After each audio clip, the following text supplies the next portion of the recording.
अपने अंदर शिव को खोजने का प्रयास करते हुए हम सब पहुंच गए भगवान शिव की नगरी रामेश्वरम। रामेश्वरम वो स्थान है जहां पर भगवान राम ने लंका पर चढ़ाई करने के पहले भगवान शिव का पार्थिव ज्योतिर्लिंग बनाकर उनकी पूजा की थी, उनकी अर्चना की थी। इसके बाद ही उन्होंने लंका पर चढ़ाई की थी। रामेश्वरम जाना हो और भोले से मिलने की इच्छा ना हो, ऐसा हो ही नहीं सकता। पिछली ट्रिप में हमने आपसे बताया था कि हमारी कन्याकुमारी के बाद मदुरई घूमने की इच्छा थी, रामेश्वरम नहीं जाना था। लेकिन भोले बाबा की इच्छा के आगे किसकी चलती है। भोले बाबा ने बुला लिया और सारे संयोग ऐसे बनते चले गए कि हम सब रामेश्वरम पहुंच गए। तो साथियों, पिछले वीडियोस में हमने पंबन ब्रिज को देखा, जो अपने आप में काफ़ी ऐतिहासिक मान्यता रखता है और उसकी खास बात जो उसको अन्य पुलों से अलग करती है उसके बारे में आपको बताया। उसके बाद हम सब अग्नि तीर्थ की यात्रा पर गए। अग्नि तीर्थ वो स्थान है जहाँ पर हम सब स्नान करते हैं, तत्पश्चात ही जाकर रामनाथ स्वामी के दर्शन करते हैं। तो साथियों, आज की वीडियो में हम सब रामनाथ स्वामी जी के दर्शन करने चलते हैं। तो आइए चलते हैं और देखते हैं।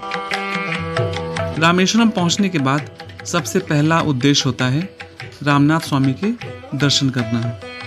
इसलिए हम सब ने रामनाथ स्वामी के दर्शन के लिए सुबह 4:30 बजे उठ गए और मणि दर्शन के लिए निकल लिए।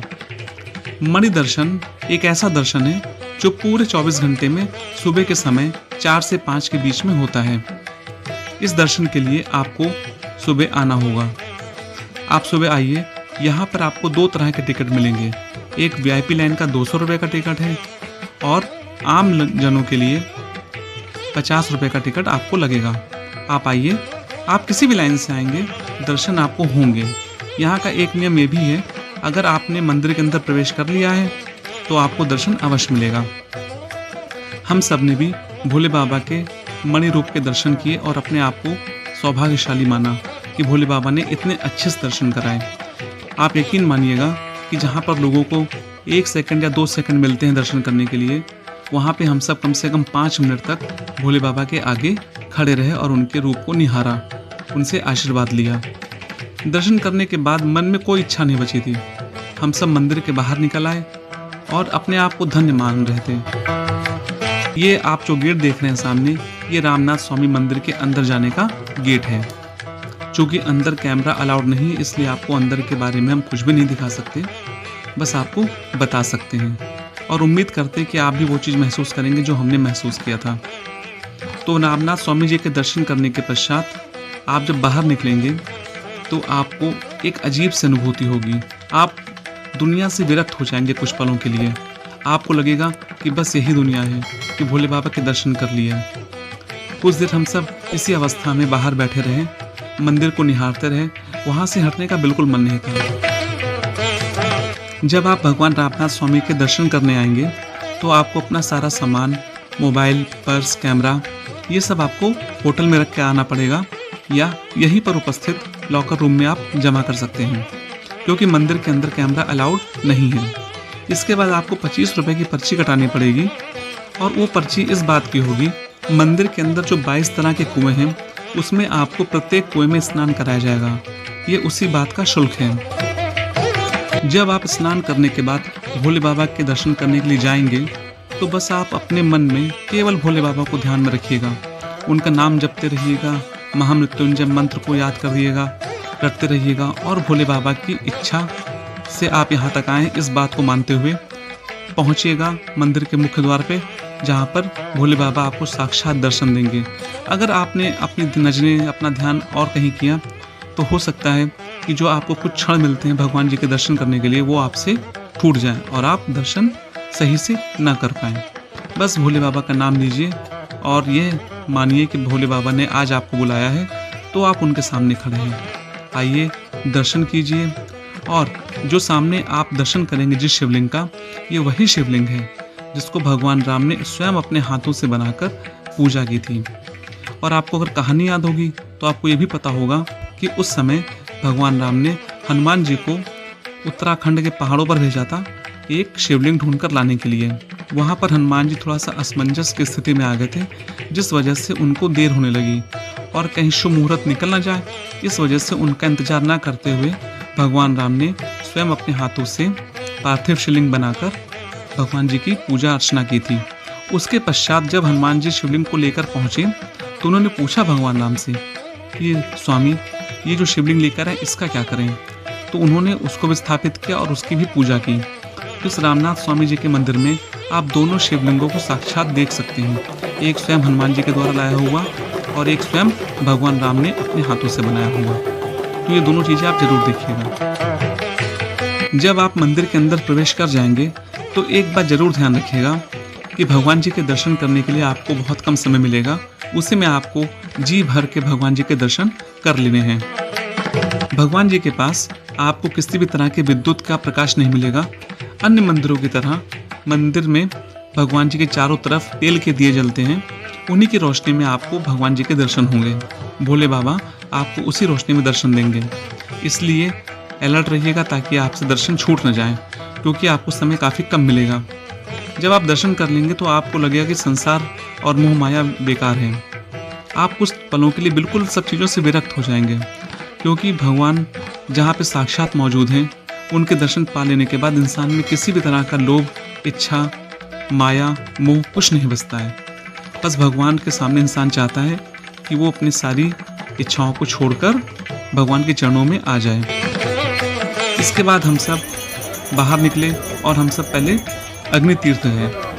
अग्नि तीर्थ में कुछ समय बिताया। वहाँ का वातावरण बहुत ही दिव्य था और ख़ास तौर पर सुबह के 4:30-5 बजे का समय तो अति आनंदित करने वाला था।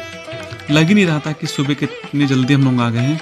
इतनी भीड़ थी वहाँ पर, लोग तरह तरह की पूजाएं करवा रहे थे, लोग नहा रहे थे, कुछ लोग अपनी मन्नतें पूरी करवा रहे थे। वहाँ से निकलने के बाद हम सब वापस एक बार फिर मंदिर को जी भर के देखने के लिए निकले। तो रास्ते में कई तरह के मंदिर हैं, धर्मशालाएँ हैं, जिसके अंदर खुद के मंदिर स्थित हैं।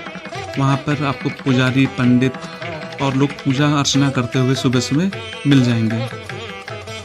सुबह का वक्त जब सूरज नहीं निकला होता है तो अपने आप में ही अनोखा होता है। ठंडी ठंडी हवा चल रही होती है, जिसके कारण इंसान अपने आप में काफ़ी तरोताज़ा महसूस करता है। तो कोशिश कीजिएगा कि मणि दर्शन अवश्य करने आए, क्योंकि वो सुबह ही होते हैं। इसके बाद हम सब आगे बढ़े, भगवान जी के दर्शन किए। आपको सुबह ही सब दुकानें खुली मिल जाएंगी, जहाँ पे नाश्ता, तरह तरह के पत्थरों के सामान, शंख, सीप, इनके सामान आपको मिल जाएंगे। और ये सामने जो देख रहे हैं, ये इसका मुख्य भवन है, जिसके ऊपर शिव शिव लिखा हुआ है तमिल में। हम सब भी आगे बढ़े और एक बार इच्छा थी कि फिर से दर्शन करें, लेकिन अब और जगहों पर भी जाना था, इसलिए हम सब ऐसा नहीं कर पाए। मंदिर के बारे में जो भी चीज़ें आपको पता करनी है वो मंदिर के द्वार पर मिल जाएंगी। और अगर आप चाहते हैं कि दर्शन और आसानी से हो सके तो यहाँ पर जो पुजारी और पंडित मिल जाएंगे, आप उनसे बातचीत कर सकते हैं और वो भी आपको अच्छे से दर्शन करा देंगे।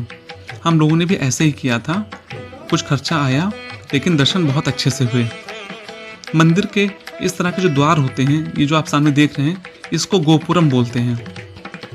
मंदिर के 4 गोपुरम हैं जो चारों दिशाओं में स्थित हैं। तो हम सब ये प्रथम गोपुरम से गए थे और यहाँ पर भगवान जी के दर्शन पाए थे। आप भी आइए, सब परिवार आइए और भोले बाबा के दर्शन कीजिए। और उसके बाद रामेश्वरम तो ऐतिहासिक नगरी है ये।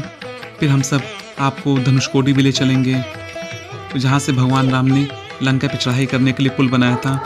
ये सब आपको अगले वीडियो में दिखाएंगे। रामेश्वरम हिंदुओं का एक पवित्र तीर्थ है। यह तमिलनाडु के रामनाथपुरम जिले में स्थित है। यह तीर्थ हिंदुओं के 4 धामों में से एक है। इसके अलावा यहाँ स्थापित शिवलिंग 12 ज्योतिर्लिंगों में से एक माना जाता है। भारत के उत्तर में जो काशी की मान्यता है, वही दक्षिण में रामेश्वरम की है। तभी तो रामेश्वरम को रामेश्वरम धाम भी कहते हैं। रामेश्वरम चेन्नई से लगभग 450 मील दक्षिण पूर्व में है। यह हिंद महासागर और बंगाल की खाड़ी से चारों ओर से घिरा हुआ एक सुंदर शंख आकार का द्वीप है। बहुत पहले यह द्वीप भारत की मुख्य भूमि के साथ जुड़ा हुआ था, परंतु बाद में सागर की लहरों ने इसे मिलाने वाली कड़ी को काट डाला, जिससे यह चारों ओर पानी से घिरकर एक टापू बन गया। यहाँ भगवान राम ने लंका पर चढ़ाई करने से पूर्व पत्थरों के सेतु का निर्माण करवाया था, जिस पर चढ़कर वानर सेना लंका पहुंची और विजय पाई। जहां से उन्होंने पुल का निर्माण करवाया था, रामेश्वरम से मात्र 19 किलोमीटर की दूरी पर है और भारत का आखिरी पॉइंट है। यहाँ से लंका मात्र 17 किलोमीटर रह जाता है। आप अगर धनुषकोटी आएंगे तो आप अभी भी उस पुल को देख सकते हैं जिसका निर्माण भगवान राम ने करवाया था। तो मिलते हैं अगले वीडियो में। उम्मीद करते हैं कि आपको वीडियो पसंद आई होगी। अगर वीडियो पसंद आई होगी तो वीडियो को लाइक, सब्सक्राइब और शेयर अवश्य कीजिएगा और अपने साथियों को भी दीजिएगा।